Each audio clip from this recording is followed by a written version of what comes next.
On the race show, I'm Rob Hahn. As you know, rock and roll has its sting, and share, and racing has its Cletus. The person known by simply one name, Cletus, joins us in our studio. It's good to see you again. It's good to be back. Yeah, it's good to see you here at Elko. You had to serve a little suspension toward the end of last season. Now back. Are you on probation? Do we know that?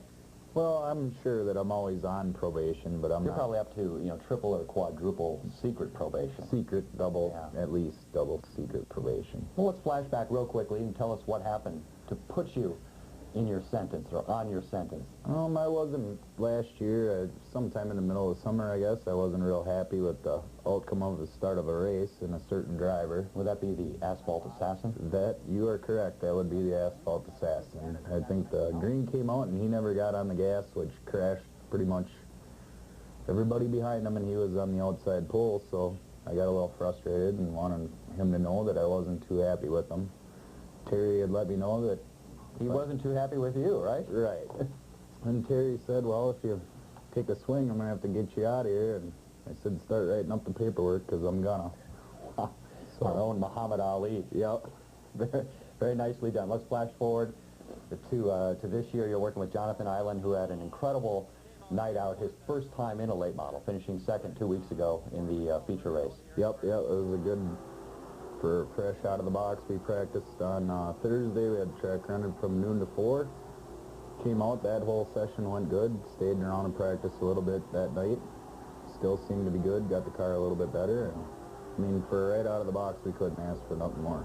One thing he told us after finishing second, which we ended up having to cut from our show last week, is that he learns everything from you. And I said, be careful, I'm not sure he wants to learn everything from you. Yeah, I wouldn't take up some of my bad habits, but as far as racing goes, yeah, I taught him a lot, and he's a heck of a learner. I mean, he works on that car every night of the week. He's out there doing something, whether it just be polishing or cleaning it, but I mean, he's always given an A for effort on fabricating and stuff. He became one heck of a little fabricator, so. What sort of things do you tell him specifically as he's made the jump from the sportsman class now to those super late models? You know, this year, I mean, we're not out to prove anything. I mean, we ain't out here to be the dominant force. We just want to run good, keep out of wrecks, keep the car in one piece. And this year is just about taking notes, and then next year maybe run for a championship, whether it be here or, somewhere in Wisconsin or whatnot. And both you and he have told us already this year that your plans are kind of to travel around, wander a bit, but you're going to be here for the big shows. Yep, we'll be here for like the Mars race and then this summer series deal, and then we're going to run a little Wisconsin Challenge series, some Mars races, of course, and then the Mid-Am, we're going to do all 4 races here for the Daytona trip, and then there's a separate little Mid-Am points at Madison, 3 races, I believe, that we're going to definitely do. He likes that track a lot, so. It's unfortunate that Mother Nature got the best of last Saturday at Elko. We had 32 late models, super late models, for the first round of the Minnesota Late Model Challenge Series. You've got to love that. Oh, yeah. Yeah, I mean, more competition, the better. And, I mean, our cars seem to be pretty good tonight, or last week. Yes, yes. See, you're getting the hang of it real quickly. Yep. What are some of your personal goals for this year working with Jonathon?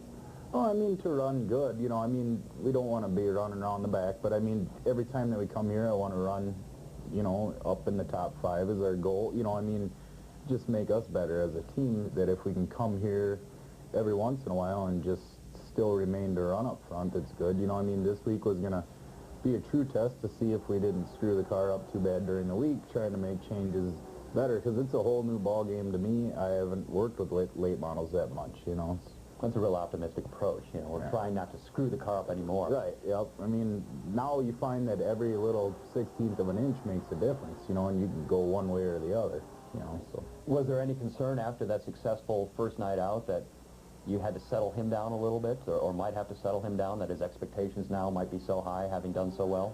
No, I don't think so. I mean, he's got a pretty good head on his shoulders. He's a heck of a little wheeler, and if anything, you might have to calm me down and say that I've never known that to happen. Yeah, I know. But, I mean, I don't ask a lot of him, just to, I mean, he's a good driver. That's all there is to say about it. I mean, he can go out there. I mean, he impressed the heck out of me Friday when we were shaking the car down. I mean, or Thursday.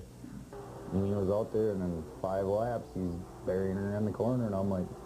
Now, it's fun to watch these rookie drivers who really get it right out of the box and then watch them improve. So we have high expectations for both of you.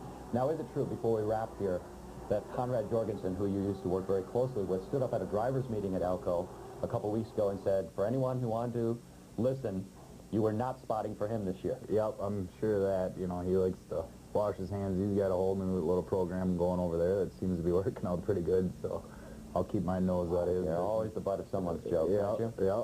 Cletis, who allegedly also goes by the name of Kurt Barfnick on occasion, joining us on the race show, and thanks. Thank you. We'll be right back.